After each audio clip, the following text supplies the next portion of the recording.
Que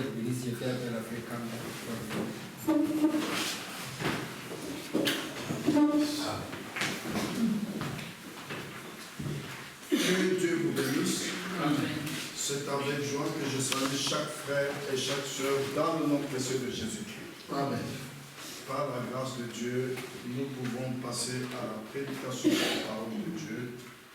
Nous savons que Jésus allait de ville en ville et de village en village. Il enseignait, il prêchait.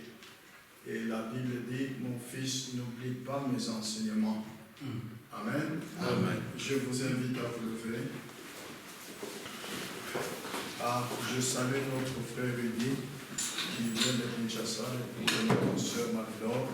Sois le bienvenu mon frère, que Dieu te bénisse. Nous lirons dans Apocalypse chapitre 3 verset 20. Apocalypse 3 verset 20. Je lis la parole de Dieu. Voici, je me tiens à la porte et je frappe.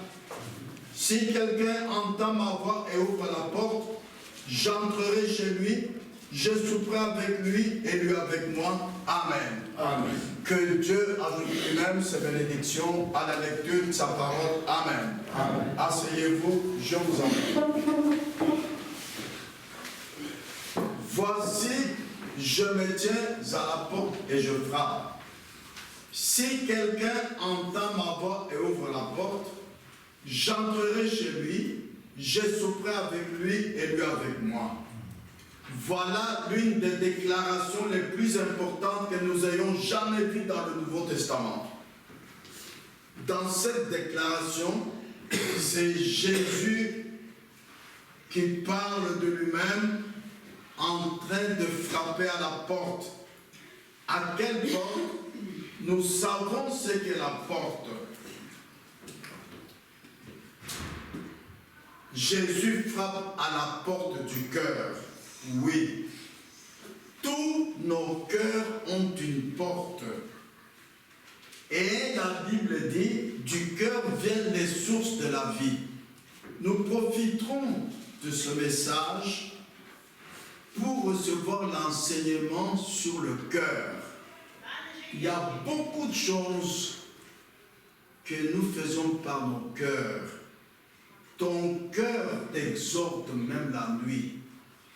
Ton cœur te condamne chaque fois que tu fais du mal. Et nous verrons que ces sources qui viennent du cœur, quelles sont-elles? Nous verrons ça les jours qui viennent.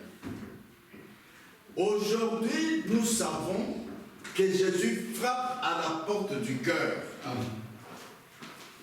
À la porte de chaque cœur. Alors, laissez Dieu ouvrir les portes de vos cœurs cet après-midi et vous verrez ce qu'il va vous donner. En effet, nous savons que Jésus-Christ nous a sauvés pour habiter dans nos cœurs par le baptême du Saint-Esprit. En effet, le jour de Pentecôte, Pierre a dit, dans Acte 2:38, repentez-vous. Faites-vous baptiser au nom de Jésus-Christ pour le pardon de vos péchés et vous recevrez le don du Saint-Esprit. Voilà. Quand vous recevez le don du Saint-Esprit, Jésus-Christ habite dans ton cœur. Nous savons aussi que Dieu a choisi le cœur de l'homme pour y installer son tour de contrôle, pour manifester ses œuvres au travers de l'homme. Nous ne venons pas à l'église pour que nous fassions nos œuvres et que nous puissions nous enorgueillir. Non, ce n'est pas ça la volonté de Dieu. La volonté de Dieu est que le Saint-Esprit fasse ses œuvres au travers de toi.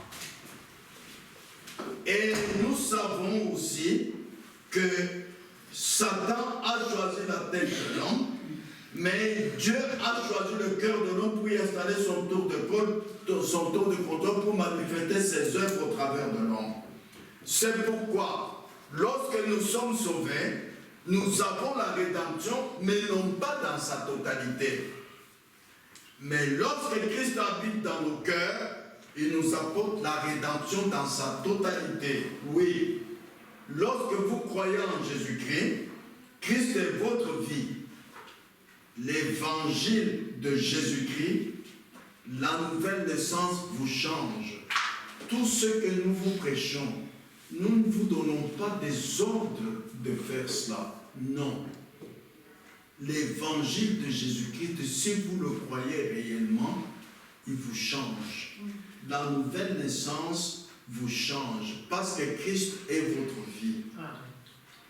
Et la véritable vie de la foi vous conduira à ouvrir la porte du cœur lorsque Jésus frappe à la porte. C'est la véritable foi, pas vous-même, qui vous conduira à ouvrir la porte du cœur à Christ lorsqu'il frappe à la porte. Et Christ en vous est l'espérance de la gloire. Nous lisons cela dans Colossiens chapitre 1, versets 26 et 27. Colossiens chapitre 1, versets 26 et 27, je lis. Le mystère caché de tout temps et dans tous les âges, mais révélé maintenant à ses saints, à qui Dieu a voulu faire connaître quelle est la glorieuse richesse de ce mystère parmi les païens, savoir Christ en vous, l'espérance de la gloire. Vous allez découvrir bientôt qu'est-ce que c'est que l'espérance de la gloire. En effet, vous savez où nous en sommes maintenant. Nous sommes au temps de la fin. Nous vivons au dernier âge. Après nous, il n'y aura plus d'âge. Vous voyez? L'évangile va retourner chez les Juifs. Nous sommes au temps de la fin, au temps de l'enlèvement de l'Église des nations. Et Christ en vous, par le baptême du Saint-Esprit, vous amène à la gloire. Voyez-vous ce qu'il vous apporte quand il frappe à la porte? Si vous lui ouvrez la porte, si vous lui ouvrez la porte de votre cœur. Nous venons de lire dans Colossiens 1, 27 que Christ en vous est l'espérance de la gloire. Oui, la récompense de ceux qui vaincront dans cet âge est de s'asseoir sur le trône avec le Seigneur. Alléluia! Vous voyez quelle bonté! Quelle force du monde peut vous faire asseoir sur le trône avec Dieu? Il n'y en a pas. Il n'y a que Christ en vous. C'est pourquoi ne négligez pas. Soyez attentifs. Lorsque Jésus frappe à la porte, il dit, si quelqu'un ouvre la porte, es-tu parmi ceux qui vont lui ouvrir la porte? Parce que Christ en vous est l'espérance de la gloire. Frères et sœurs, le programme de Dieu, c'est le Saint-Esprit, Christ en vous. Voilà ce qu'est le programme de Dieu pour cet âge de l'Église de l'Odyssée, comme d'ailleurs pour tous les 6 âges passés de l'Église. Certainement, Dieu veut le Saint-Esprit œuvrant en vous. Dieu ne veut pas vos œuvres à vous, non. Être chrétien signifie être à l'image de Christ. Nous voulons être des images vivantes. Nous ne voulons pas être le christianisme qui reflète une fausse image des faux chrétiens. Non. Un vrai chrétien parlera comme Paul. Ce n'est plus moi qui vis, c'est Christ qui vit en moi. Dieu ne vous a pas appelé pour que vous manifestiez vos œuvres. Non, non et non. Ça, c'est dénominationnel. Dieu n'a jamais organisé son Église dans tous les temps. Dieu nous a appelés pour que le Saint-Esprit en nous, Christ en nous, manifeste ses œuvres à lui. Et que les gens admirent comme le jour de Pentecôte.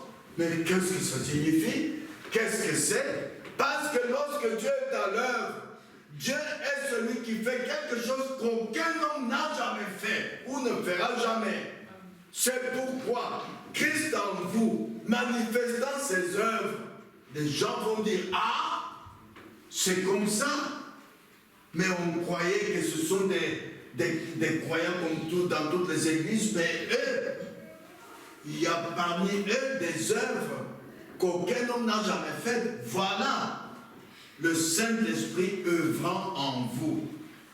Jésus nous a été donné comme exemple afin que nous marchions sur cette trace. Et Jésus a dit en Jean 14, 12, en vérité, je vous le dis, celui qui croit en moi fera aussi les œuvres que je fais. Et quelles sont les œuvres que Jésus a faites? Il a dit en Jean 5, 19, le Fils ne fait rien de lui-même. Il ne fait que ce qu'il va faire au Père et il le fait pareillement. Alors, un chrétien doit parler comme Jésus-Christ et faire les œuvres comme Jésus-Christ en disant, moi, je ne fais pas les œuvres de moi-même. Je ne fais que ce que je vois le Saint-Esprit faire au travers de moi, et moi aussi je le fais pareillement. Voilà le christianisme. C'est pourquoi, frères et sœurs, dans Apocalypse 3, 20, Jésus frappe à la porte et il est rejeté. C'est ça le problème aujourd'hui. Et vous direz, pas moi, je n'ai pas rejeté Jésus. Je l'ai accepté il y a longtemps et il est entré dans mon cœur. Mais lorsque vous dites que vous avez accepté Jésus il y a longtemps, il est entré dans votre cœur, qu'est-ce?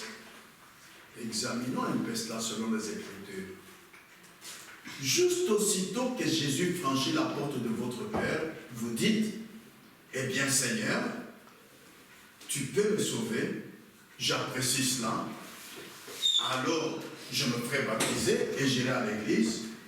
Mais, tu dis ça au Seigneur, tu vois cette petite porte-là, c'est ma vie privée. Je ne veux pas que tu aies quelque chose à faire avec cela.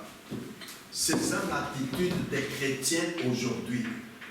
Ne touchez pas à ma vie privée. Alors Jésus a franchi la porte et est entré, mais il n'est pas le bienvenu. Et s'il n'est pas le bienvenu, il ne restera pas très longtemps dans mon cœur. Ah, rappelez-vous dans la Bible, lorsque Jésus a été invité par Simon le pharisien pour manger avec lui, Jésus n'était pas le bienvenu. Quand il est arrivé, personne ne l'a accueilli. Personne ne lui a lavé les pieds, comme c'était la coutume en ce temps-là. Personne ne lui a essuyé les pieds. Personne ne lui a mis de l'huile sur la tête. Et personne ne s'occupait même pas de lui. C'est comme s'il n'était pas là. C'est ce que font beaucoup de soi-disant croyants aujourd'hui dans les églises. Comme nous sommes assemblés ici, la Bible dit, là où 2 ou 3 sont assemblés en mon nom, je suis parmi eux. Et lorsque Jésus est au milieu de nous, nous devons savoir qu'est-ce qu'il attend de nous. Les gens vivent dans les cultes comme si Jésus n'était pas au milieu d'eux. Ils peuvent se lever, se promener comme ils veulent, ils peuvent se chuchoter, se parler. Ils ne tiennent aucun compte que Jésus est là. C'est ce qui est arrivé dans la maison d'une pharisienne qui avait invité Jésus. N'oubliez pas que chaque fois que nous nous réunissons à 2 ou 3, c'est une invitation que nous lançons à Jésus. Et quand Jésus est invité, il a toujours répondu à l'invitation. Amen. Mais quand il vient, regardez comment vous le traitez. Quand Jésus frappe à la porte et vous lui ouvrez la porte, il va regarder comment vous le traitez. Dans la maison de Simon le pharisien, c'est une femme prostituée qui avait entendu que Jésus guérissait les malades. Il faisait marcher les boiteux. Il ressuscitait même les morts. Il pardonnait les péchés. Quand elle est entrée, elle a vu Jésus avec les pieds sales. Elle a dit, mais ce n'est pas possible. Ce n'est pas comme ça qu'on vit ici chez nous. Il regardait tout le monde. Personne ne regardait même Jésus. Elle est allée. Elle a commencé à pleurer devant Jésus sans parler. Et ces larmes qui coulaient tomber sur les pieds de Jésus étaient de l'eau pour laver ses pieds. Et ses longs cheveux, comme une femme doit avoir les longs cheveux d'après la parole de Dieu, avec ses longs cheveux, elle essuyait les pieds de Jésus. Jésus ne se sentant pas le bienvenu, il a dit, Simon, tu m'as invité, depuis que je suis là, tu ne m'as pas lavé les pieds, tu ne m'as pas essuyé les pieds, tu ne m'as pas mis d'huile sur la tête, mais voilà cette femme qui vient d'entrer, elle m'a lavé les pieds avec ses larmes, elle pleure, elle m'a essuyé les pieds avec ses cheveux, elle m'a mis de l'huile sur la tête. C'est pourquoi elle a montré qu'elle aime beaucoup et tous ses péchés sont pardonnés. Et la Bible dit, ensuite Jésus partit. Jésus est entré dans la maison du pharisien, selon que Simon le pharisien l'a invité, oui. Mais n'étant pas le bienvenu, il n'a pas mangé avec Simon le pharisien comme Simon le pharisien l'avait prétendu. Il est parti. Ça, c'est un enseignement biblique, une instruction biblique qui nous montre que peu importe, quand Jésus frappe à la porte, vous lui ouvrez la porte de votre cœur. S'il n'est pas le bienvenu, il ne va pas rester très longtemps dans ton cœur. Ah! Frères et sœurs, Jésus frappe à la porte. Vous laissez Jésus franchir votre porte pour être votre sauveur. Parce que vous ne voulez pas aller en enfer. Et il y a dans le cœur beaucoup de petites portes auxquelles vous ne voulez pas que Jésus touche. Rappelez-vous quelqu'un qui vient chez vous, il frappe à la porte, il entre. Il ne se sent pas le bienvenu. Vous lui dites même, ne touchez pas cette porte-là. Mais il va se sentir mal à l'aise. C'est ce que beaucoup font avec Jésus. Ouvrir la porte à quelqu'un qui a frappé à la porte est une chose. Comment le recevoir pour qu'il se sente le bienvenu ou il n'est pas le bienvenu est une autre chose. Vous qui avez laissé Jésus entrer dans votre cœur, pouvez-vous le laisser être votre Seigneur? Et Seigneur signifie quoi? Seigneur, c'est un dirigeant, c'est un propriétaire. Oui, nous lisons dans 1 Corinthiens, chapitre 6, versets 19 et 20. Je lis cela. 1 Corinthiens, chapitre 6, versets 19 et 20.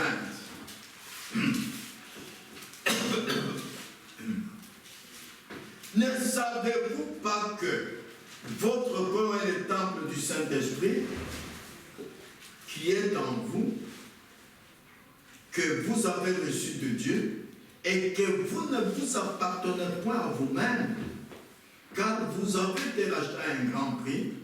Glorifiez donc Dieu dans votre corps et dans votre esprit qui appartiennent à Dieu. Ah!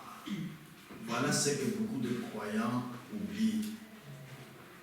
Il y a beaucoup de femmes qui disent ici en Europe, c'est mon corps, je peux en faire ce que je veux et quand je veux. Et il oublie que ce corps ne lui appartient pas.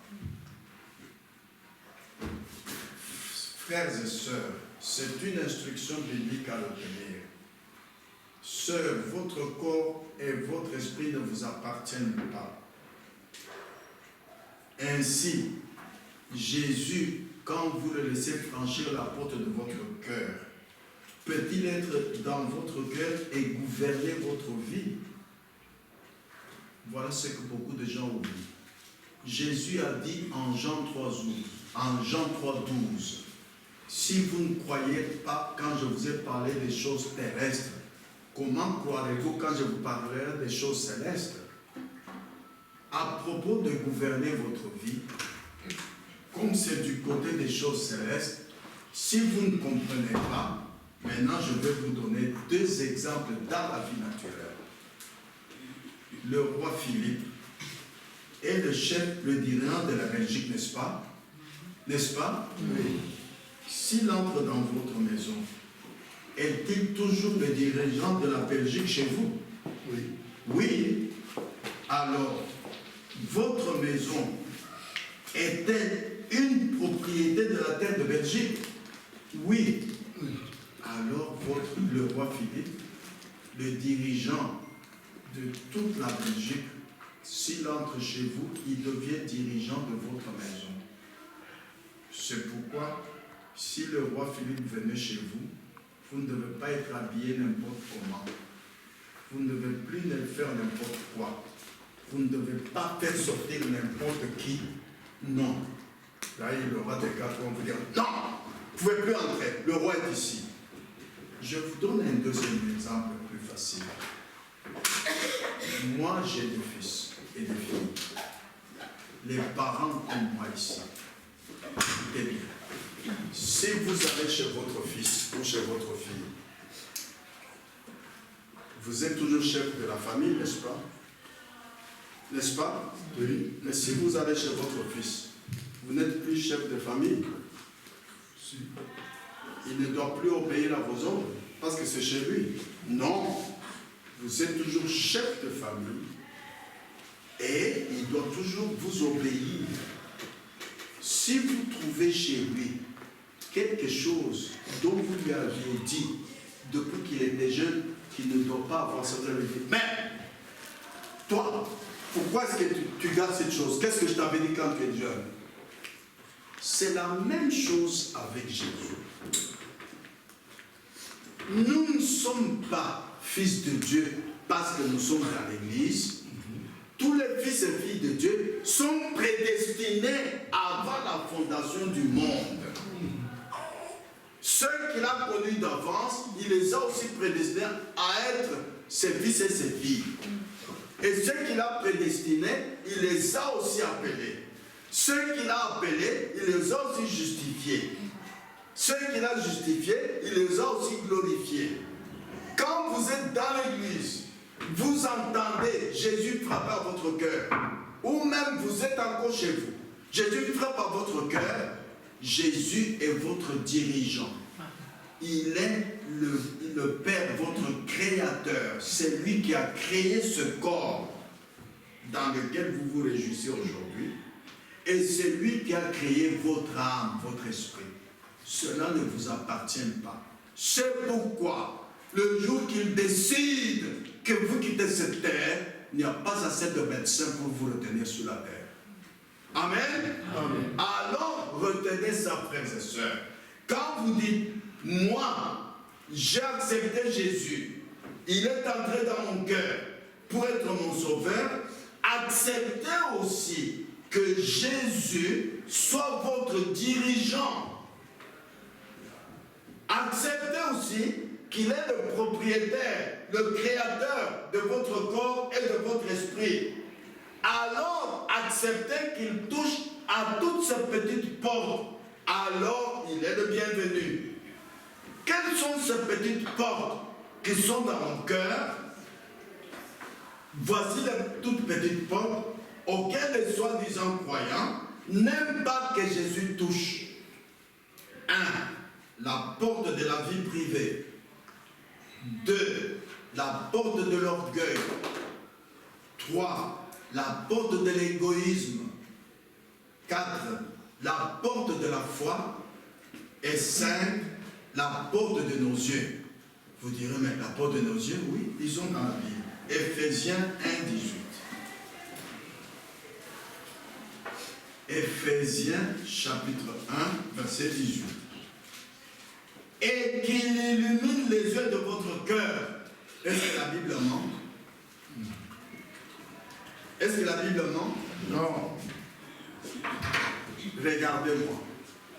Tous comme vous êtes là, vous voyez votre chambre? Oui. Qu'est-ce qui voit sa chambre? Levez la main. Alors, vous voyez votre chambre étant ici avec quels yeux? Avec ceci? Non. Avec les yeux du cœur. Ah. Mais souvent, les yeux du cœur sont aveuglés. Nous y reviendrons un autre jour.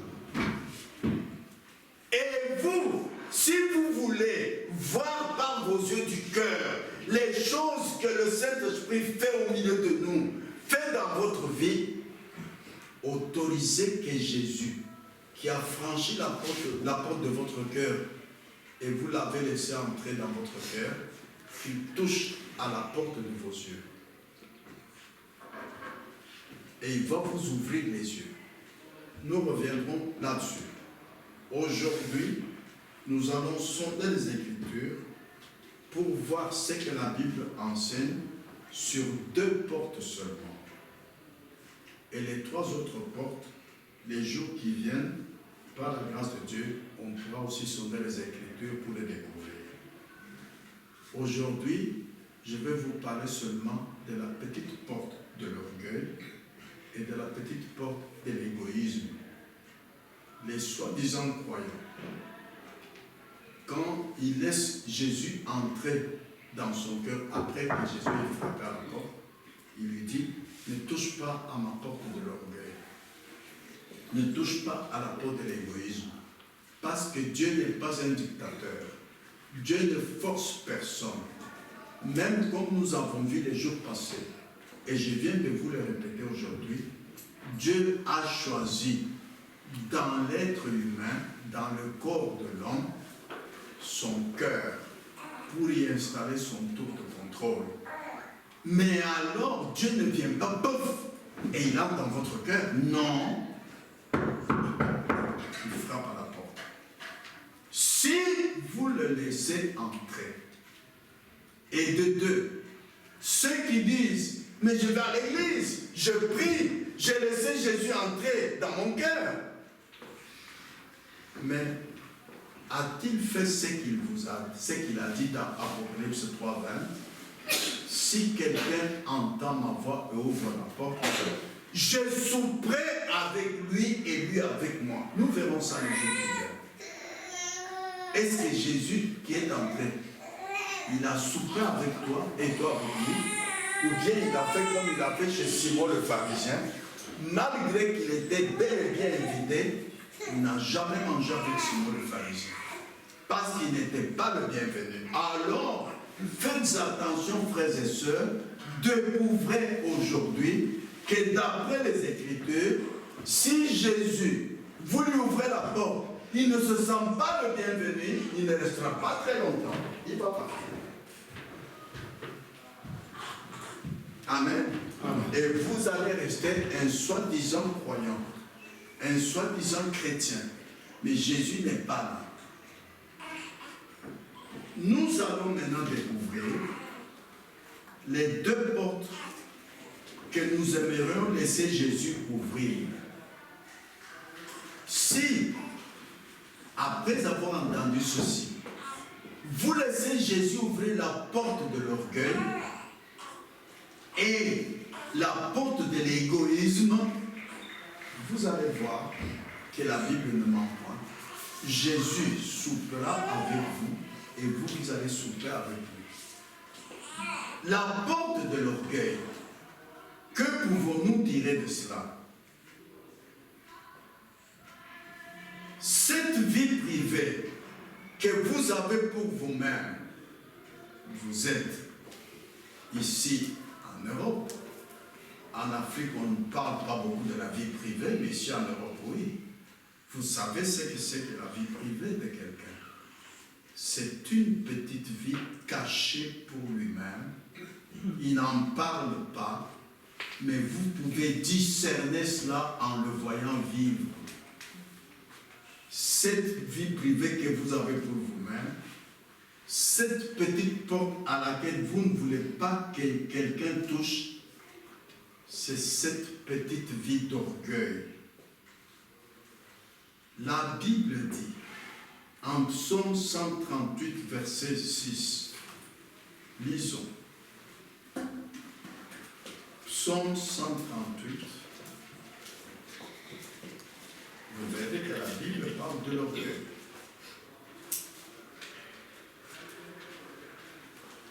Psaume 138, verset 6, je lis. L'Éternel est élevé, il voit les humbles et il reconnaît de loin les orgueilleux. Comment est-ce que tu peux dire que tu es sauvé? Tu continues à fumer parce que tu n'as pas ouvert, tu n'as pas accepté que Jésus touche à ta petite porte de la vie privée. pourquoi est-ce que toi qui te dis être sauvé, tu continues à boire et à vivre comme les gens du monde? C'est parce que tu n'as pas accepté que Jésus, qui est entré dans ton cœur, touche à ta petite porte de la vie privée. Amen. L'orgueil. Vous pensez être quelqu'un parce que vous avez de l'argent et vous pouvez vous acheter un vêtement qui coûte très cher. Et quand vous portez ce vêtement, tous ceux devant qui vous passez vous regardent. Alors, vous dites, mais tantôt je pense que tout le monde me regarde. Alors vous dites, ah, je suis quelqu'un. Vous voyez, même quand vous venez dans l'église, avec ce vêtement-là, vous ne considérez personne. Il n'y a personne qui a un habit comme le mien ici. Bon. Qui peut avoir cet habit ici? La vie privée de l'orgueil. Parce que vous êtes membre d'une église quelque part. Pourtant, et c'est ce que tu dis, quand j'ai dit qu'il y a beaucoup de soi-disant croyants, quand Jésus frappe à leur porte du cœur, Jésus est rejeté. Il dit, pas moi. Moi, j'ai accepté Jésus il y a des années. Voilà, d'ailleurs, je vais toujours à l'église. Je vais à l'église tous les dimanches. Je prie. Mais écoutez ce que le prophète de notre temps nous dit. Dans l'âge de la Odyssée, au paragraphe 279, il dit ceci. Vous joindre simplement à une église, prononcer un credo à l'église tous les dimanches matins, ne vous servira à rien du tout. Vous ne faites que vous moquer de Dieu. Soyez un vrai chrétien ou rien du tout. C'est tout ou rien. Amen. Pour Dieu, il n'y a pas de moitié. Non. Il n'y a pas de trois quarts. Non. Même 99%, Dieu n'accepte pas. Il faut 100%. Amen. Vous, quand vous entendez la parole de Dieu, ne soyez pas des auditeurs seulement, mettez-la en pratique, comme elle a été prêchée. Voilà ce que c'est qu'être chrétien. Soyez bouillant ou froid. Ah.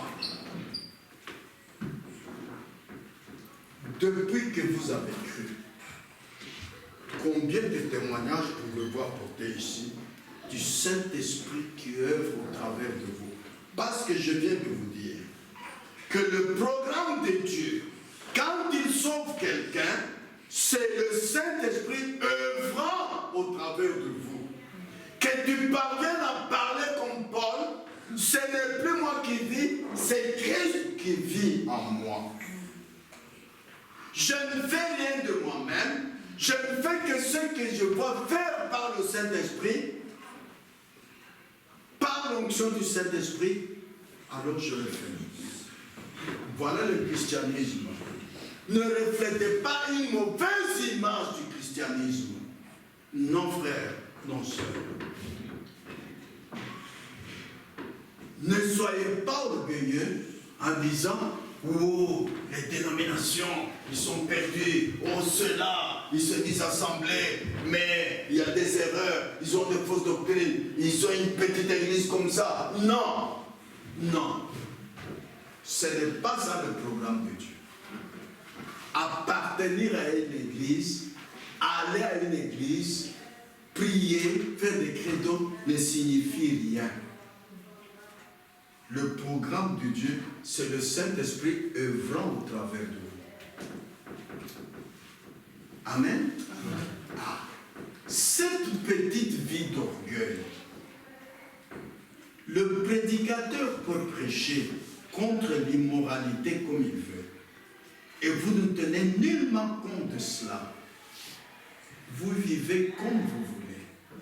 Pourtant, Acte 2,42 dit ceci. Lisons. Votre expérience est-il biblique Non. Si elle n'est pas biblique, c'est de l'orgueil.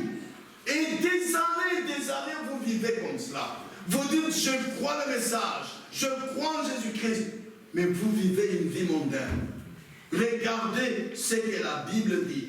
Acte 2, verset 42. Je lis. Il persévérait dans l'enseignement des apôtres. Alléluia.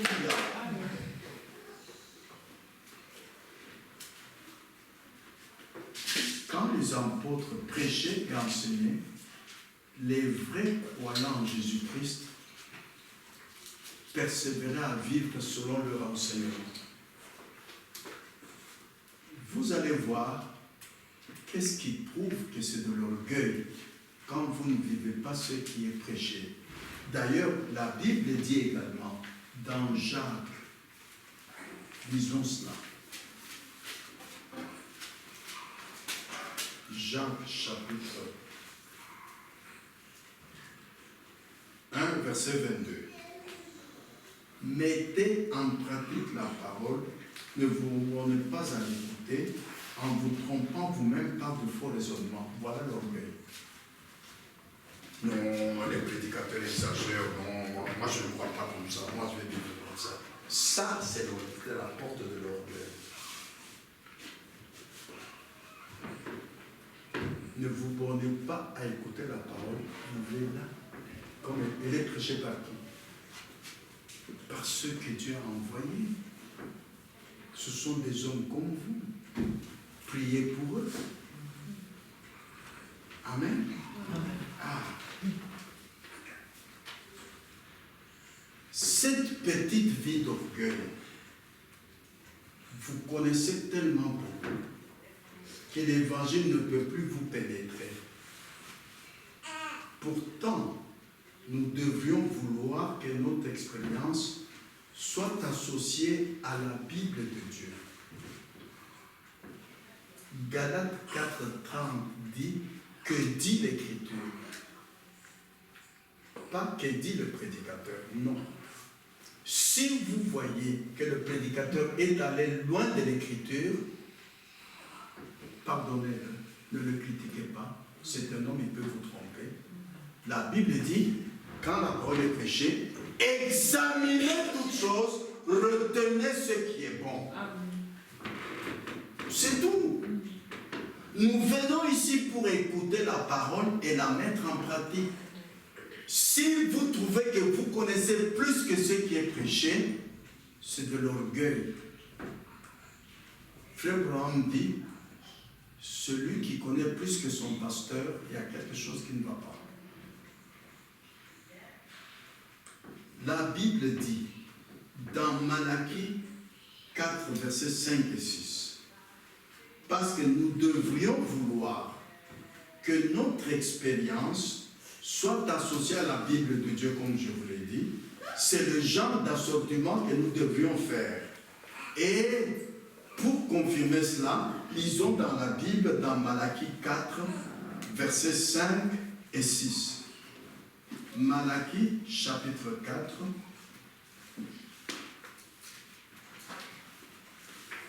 versets 5 et 6, je lis. Voici, je vous enverrai Élie le prophète, avant que le jour de l'Éternel arrive, ce jour grand et redoutable. Il ramènera le cœur de père à leurs enfants, et voilà pour nous, le cœur des enfants à leur père, de peur que je ne vienne frapper le pays d'interdit. Amen. C'est pourquoi Malachie 4, si le prophète du dernier temps qui nous est envoyé, dit ceci. Dans l'âge de la Odyssée, au paragraphe 276, il dit ceci.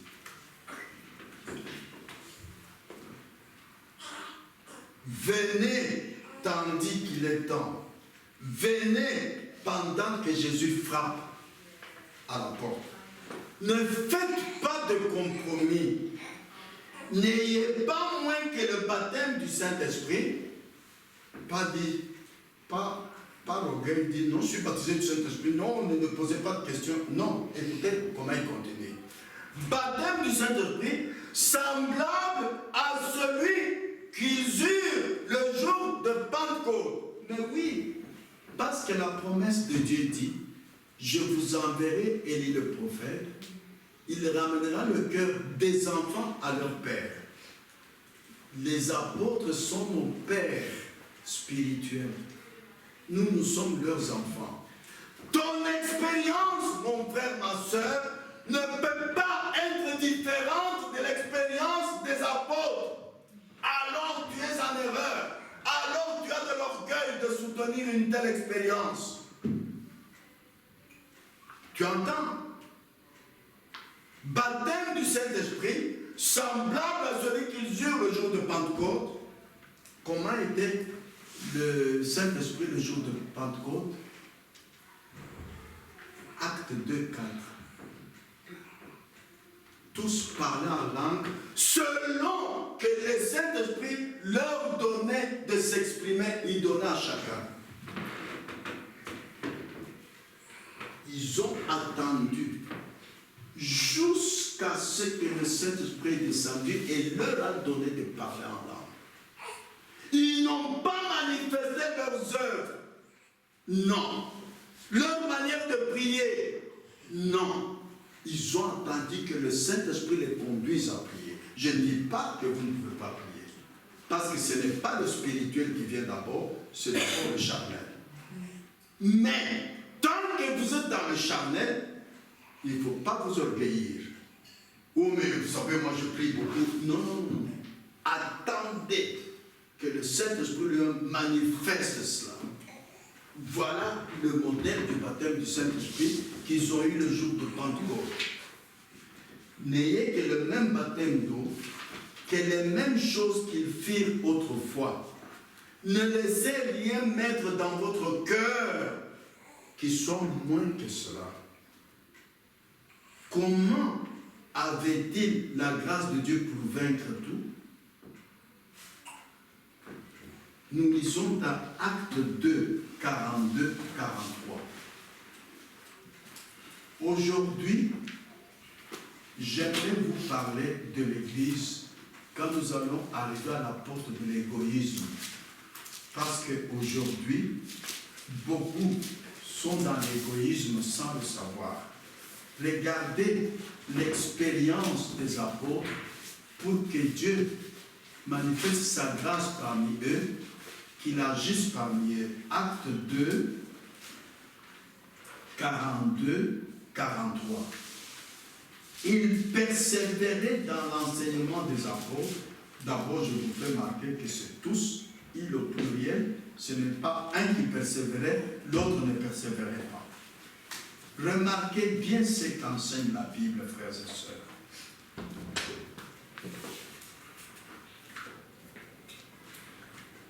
Dans la fraction du pain et dans les prières, la crainte s'emparait de chacun et il se faisait beaucoup de prodiges et de miracles par les apôtres.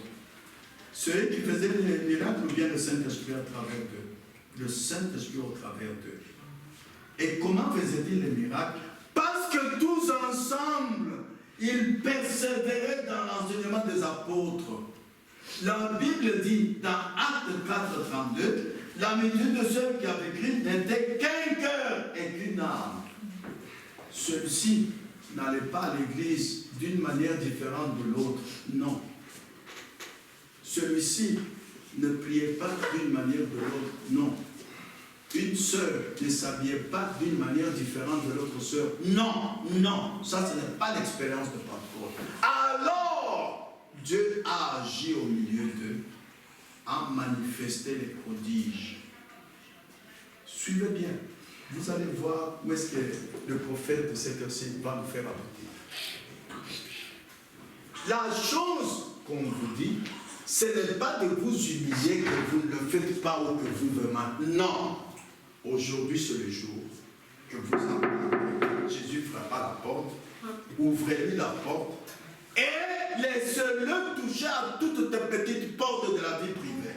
Dites-lui, Seigneur, entre dans la petite porte de ma vie privée et conduis-moi toi-même.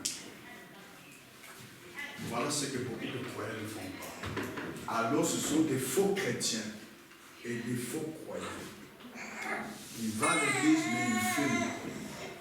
Il va à l'église, mais le soir, il est en mini-jupe. Il va à l'église, le soir, il regarde la télévision avec des femmes nues. Ça lui dit, c'est sa vie privée. Il dit, non, ne m'en parlez pas. Il dit, là où est, là est la liberté. Voilà ce qu'ils vont te dire. Ils vont te ramener encore à la Bible. Mais c'est l'orgueil, frères et sœurs. Laissez Jésus entrer dans cette petite porte d'orgueil et vous allez voir ce qu'il va vous tenter. Il a dit, venez à moi, vous tous qui êtes fatigués et chargés, je vous donnerai du repos. Voilà ce que tu ne veux pas faire. Toi qui as laissé Jésus entrer dans ton cœur pour te sauver, parce que tu ne veux pas aller en enfer. Et il est ton sauveur, oui, mais maintenant laisse-le être ton Seigneur. Laisse-le être maître de ton corps, de ton âme et de ton esprit. Laisse-le être le dirigeant de ta vie privée. Le dirigeant de toutes tes portes que tu fermes, que tu lui as fermées au nez. Alors tu verras que ta vie va changer. Et Jésus en toi est l'espérance de la gloire. Il veut t'emmener à aller s'asseoir avec le Père sur le trône. Ce que personne ne peut te donner, ni aucune église, sauf Christ en vous. Retenez bien ça, frères et sœurs. Écoutez maintenant ce que le prophète de notre temps nous dit, celui qui nous est envoyé pour nous ramener à la foi des apôtres, à la foi de nos pères spirituels qui sont les apôtres. Il est venu pour nous ramener à l'expérience